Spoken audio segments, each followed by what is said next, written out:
el nivel estructural es el equilibrio de mediano plazo de la economía y que el gobierno no puede hacer que la tasa de desempleo sea o menor o mayor que ese nivel, ¿no? Entonces, la conclusión de política es que implementar políticas económicas expansivas desestabiliza la economía y que lo que tiene que hacer el gobierno y sobre todo los bancos centrales es establecer la tasa de desempleo en ese punto que marca la NAIP, ¿no? Entonces, la justificación de este trabajo es que los bancos centrales, en particular el Banco de México, tiene un informe trimestral en donde estudian justo la NAIP y dicen que es necesaria para aproximarse a la fase de ciclo económico en donde está la economía, ¿no? Porque si, o sea, de ese modo pueden saber si la economía se está sobrecalentando y está incrementando la inflación, ellos tienen que aumentar la tasa de interés para bajarla y fijar la tasa de desempleo y el producto justo en sus niveles potenciales. Entonces es indispensable para la toma de decisiones de política monetaria, representa el equilibrio de mediano plazo de la economía, es una herramienta importantísima para construir la curva de Phillips que sirve para pronosticar la inflación y además, bueno, sirve para otras herramientas como la tasa de sacrificio que Raúl les acaba de presentar. Y a pesar de la importancia de esta variable, en México no hay cálculos pues, sistemáticos. O sea, la autoridad nunca publica la NAIP, o sea, en ningún lado van a encontrar esta variable como dada. Y en cuanto a los estudios académicos, hay como 4, en particular uno es del doctor Eduardo Loría, que hizo con otros coautores, pero este cálculo lo hicieron en 2008, entonces lo que quisimos también pues, era un poco actualizarlo y ver si había cambiado, ¿no?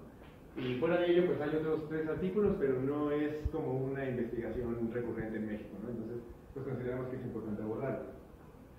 La metodología que proponen estos autores es muy sencilla, se parte de esta curva que es la curva de Phillips neo-keynesiana, en donde es la aceleración inflacionaria, porque asume expectativas adaptativas, y se hace la regresión contra la brecha de desempleo, ¿no? Que da este coeficiente alfa. La brecha de desempleo es la tasa de desempleo observada menos el nivel natural que vamos a calcular, ¿sí? Entonces, esta ecuación la reordenamos como está aquí, es pura álgebra, ¿no? Y entonces lo que nosotros necesitamos para lo que sigue es encontrar este coeficiente alfa. Entonces lo que hacemos es, ya que tenemos esta ecuación, hacemos una regresión de la aceleración inflacionaria, que es esta primera diferencia de la inflación, y lo que nos va a arrojar es una constante, o sea, la regresamos en una constante y en la tasa de desempleo, ¿no? Que son pues valores observados. Entonces lo que vamos a tener, o sea, la estimación lo que nos va a arrojar es el coeficiente alfa. Entonces la primera aproximación que se hizo al cálculo del NAIP es que podíamos agarrar este alfa y dividirlo con este término, ¿no? Entonces lo que íbamos a encontrar, lo que nos quedaba, pues era nada más la tasa natural. Pero esta tasa natural era constante y Friedman ya había dicho que no había por qué asumir que fuera constante. De hecho va cambiando y está determinada por aspectos demográficos, por aspectos de eficiencia de los mercados laborales, ¿no? Por la situación de competencia económica, que tan concentrados está el mercado y por otros factores, ¿no? Entonces ya tenemos el coeficiente alfa y lo que vamos a hacer para calcular la NAIP ya variante es reordenamos otra vez de este modo, igual es pura álgebra, y luego dividimos entre alfa, ¿no? Todos estos reordenamientos los necesitamos para tener esta igualdad, ¿no? Si ustedes se dan cuenta, bueno, esto de ser una igualdad, podemos obtener el lado izquierdo del lado derecho, ¿no? Porque es una igualdad. Entonces, lo que nosotros necesitamos es obtener este término, porque este es el desempleo natural, y, o sea, toda la parte izquierda es este componente tendencial, que es la NAIP, y esta parte de acá es el error dividido entre alfa, que son los choques estocásticos que influyen en la inflación, pero a corto plazo, ¿no? O sea, son choques. Y entonces o sea, como estas variables no las conocemos, son variables no observadas, lo que necesitamos es calcular o obtenerlas a través de calcular este vector de acá. Que si se fijan son puros valores observados. Tenemos la aceleración de la inflación, que es la inflación en su primera diferencia, y la tasa de desempleo observada, y el coeficiente alfa que ya obtuvimos en 2, aquí lo vamos a utilizar, en la ecuación 2, perdón. Y a lo que nos dé, o sea, al vector resultante, le aplicamos el filtro Hodge-Prescott, porque este filtro lo que hace es, de una serie cualquiera, te da un componente tendencial y otro componente que es el residuo, que en este caso serían justo los choques estocásticos, ¿no? Entonces, bueno, pasamos ya a la estimación. Lo intentamos hacer primero por mínimos cuadrados ordinarios, pero nos dimos, bueno, teníamos tres problemas. El primero es que las variables son de distinto orden de integración. La aceleración inflacionaria es estacionaria, pero la tasa de desempleo no es concluyente, ¿no? O sea, las pruebas arrojan resultados distintos. Y últimamente descubrimos que se puede asumir o se puede concluir que también es estacionaria. Pero aún así, mínimos cuadrados ordinarios arrojan esta estimación que tiene problemas de autocorrelación y de heteroplasticidad. Entonces, pues necesitábamos emplear otro modelo y utilizamos el método generalizado de momentos, que lo que hace es encontrar variables instrumentales que explican la inflación, pero que no están correlacionadas con el error, ¿no? De modo que así evitamos el problema de autocorrelación. Y entonces utilizamos estos instrumentos, que es el tipo de cambio, el desempleo de Estados Unidos, también rezagado un periodo, la tasa de crecimiento del PIB de Estados Unidos, la inflación de Estados Unidos, el índice de producción industrial de Estados Unidos, porque bueno, ustedes saben que nuestra economía está muy correlacionada con su índice industrial de Estados Unidos. La tasa de desempleo rezagada 1 y 2 periodos y una DUMI que captura movimientos de alta inflación o de baja inflación, ¿no? Para capturar estos fondos ahí. Y entonces obtenemos esto. Esta es la estimación de 2, es para encontrar el alfa, y nuestro alfa resultante es 0.191. Todos los instrumentos son ortogonales al error, o sea, pasan pruebas de correcta especificación. El R cuadrado es bueno, considerando un modelo de series de tiempo. Y este estadístico de acá nos dice que los instrumentos son fuertes, o sea que sirven para explicar la aceleración inflacionaria. Y por las pruebas de ortogonalidad, concluimos que no están correlacionados con el error, entonces son buenos instrumentos, ¿no? O sea, las variables explican la inflación, pero no tienen nada que ver con las variables endógenas. Y este estadístico, no, perdón, el lista dice que tiene significancia conjunta, es muy parecido a una prueba F, y el Grant Donald Stat nos dice que ellos son fuertes. Entonces, ya del alfa pues construimos el vector y obtenemos esto. Esto es anairo. Esta raya de acá es anairo constante, que ya les dije que es muy simplificada, pero la agregamos. Que tiene un valor de 4.3. Y esta de acá es, o sea, la raya no punteada, es la anairo variante, calculada por este método. Lo que nos llama la atención de aquí es que en 2002, donde empieza el periodo de estudio, por efecto de la crisis.com, se empezó a elevar, ¿no? Se elevó mucho. Y a partir de, bueno, también aquí en 2008 se eleva también, crece mucho.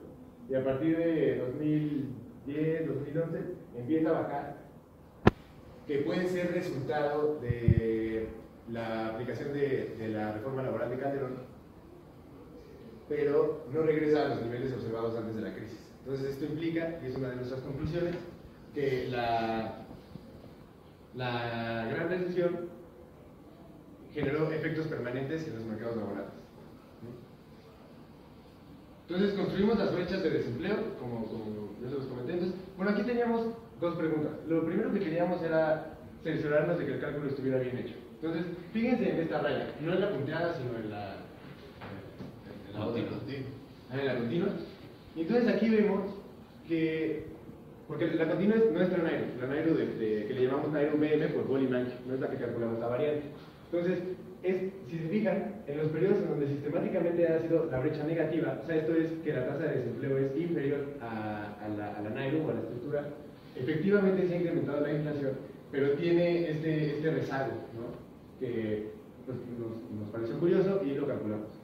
Pero, bueno, en los dos periodos pasa, ¿no? Entonces, la primera pregunta era de cuánto es ese rezago.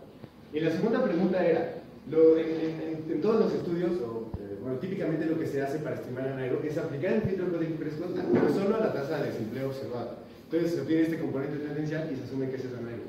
Es lo que hacen generalmente y nosotros nos preguntamos cuál de los dos cálculos era más suficiente, o cuál era pertinente utilizar. Entonces construimos las brechas de desempleo para las dos brechas, una con la Nairo que calculamos y la otra con la Nairo HP. Y entonces la Nairo HP es la línea punteada.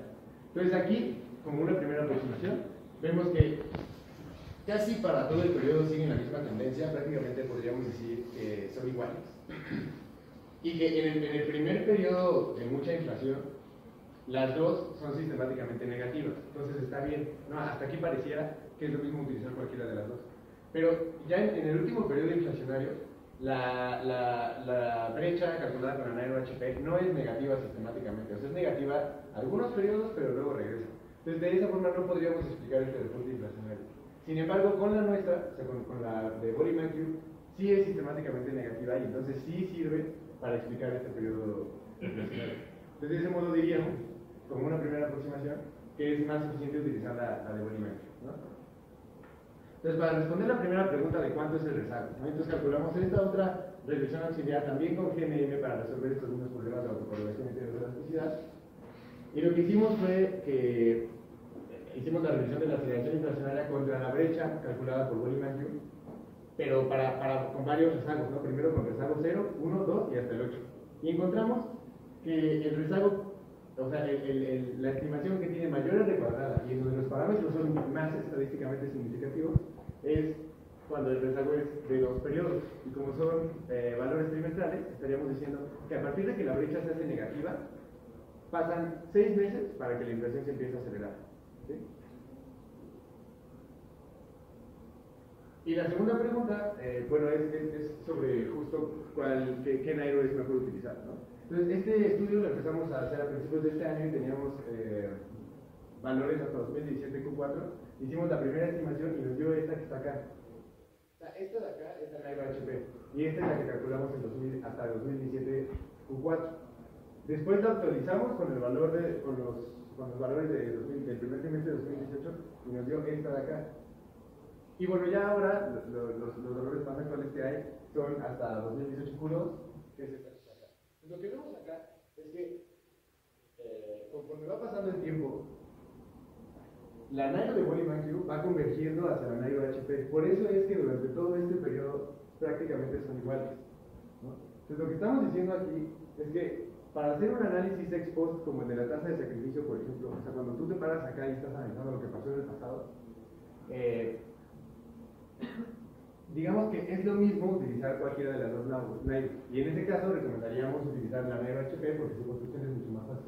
Pero en el momento en el que la autoridad monetaria o el Banco Central está tomando su decisión y tiene que aproximarse al ciclo económico, lo eficiente es utilizar nuestra Nairo, porque si utilizamos la HP se subestima la brecha y entonces la tasa de interés no sería tan alta como debería de ser y se provocaría más inflación.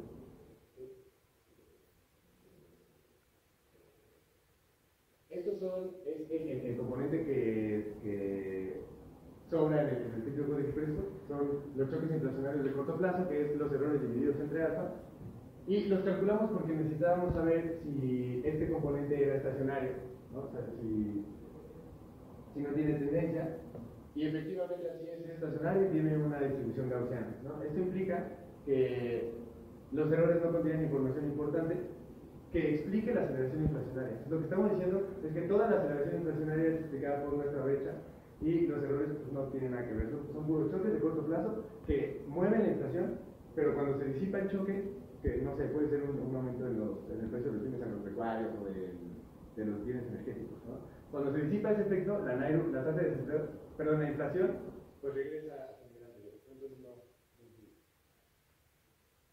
Y bueno, con esa brecha estimamos esta curva de límites, que también hicimos por GMM porque también había problemas de autocorrelación, ¿no? Entonces utilizamos los mismos instrumentos y la beta, que es la beta que les comentaba Raúl, es de menos 0.336 de la brecha de desempleo. Entonces lo que estamos diciendo es que por cada punto de que la brecha de desempleo sea negativo, se va a acelerar la inflación en 0.33 puntos porcentuales.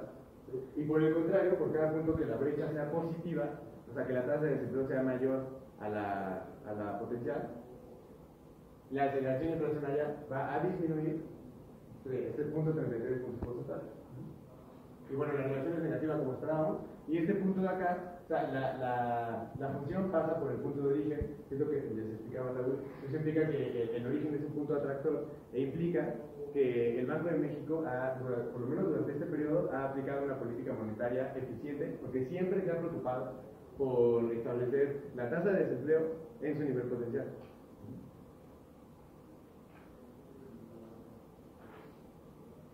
Entonces, bueno, pasamos a las conclusiones. Va a sonar un poquito repetitivo, pero es como para cerrar, ¿no? Entonces, la primera conclusión es que encontramos que existen la Nairo y la curva de Phillips la keynesiana en México, por lo menos en el periodo de estudio. Y eso es importante porque hay muchos autores, o sea, no de la Nairo es un debate importante. Hay muchos autores que dicen que pues no existe, pero nosotros encontramos que sí existe. Y además que es posible estimarlas mediante un método de variables instrumentales, porque hay autores que justo abordan este problema de que hay autocorrelación con un modelo de mínimos cuadrados ordinarios. Y justo dicen, como podemos utilizar un método de variables instrumentales para evitar ese problema, pero es difícil encontrar instrumentos adecuados, ¿no? Pues nosotros estamos demostrando que sí existen y que en términos generales no es complicado hallarlos. La segunda conclusión, ya que te digo, es que la Nairo estimada con esta metodología es teóricamente consistente porque parte de un modelo teórico. Es más eficiente que utilizar la típicamente utilizada, que es la Nairo HP, a pesar de que en el tiempo converga. La tercera, bueno, es que la crisis de 2008 generó efectos permanentes en los mercados laborales que han causado que se pueda, que las actividades productivas puedan absorber más trabajo. La cuarta es que la aceleración inflacionaria tarda 2 trimestres la brecha de desempleo tarda 2 trimestres en generar aceleración inflacionaria. Y por último, que la política monetaria que ha instrumentado el Banco Central ha sido eficiente porque ubica a la economía en su trayectoria de crecimiento potencial. Bueno, pues es todo. Muchas gracias.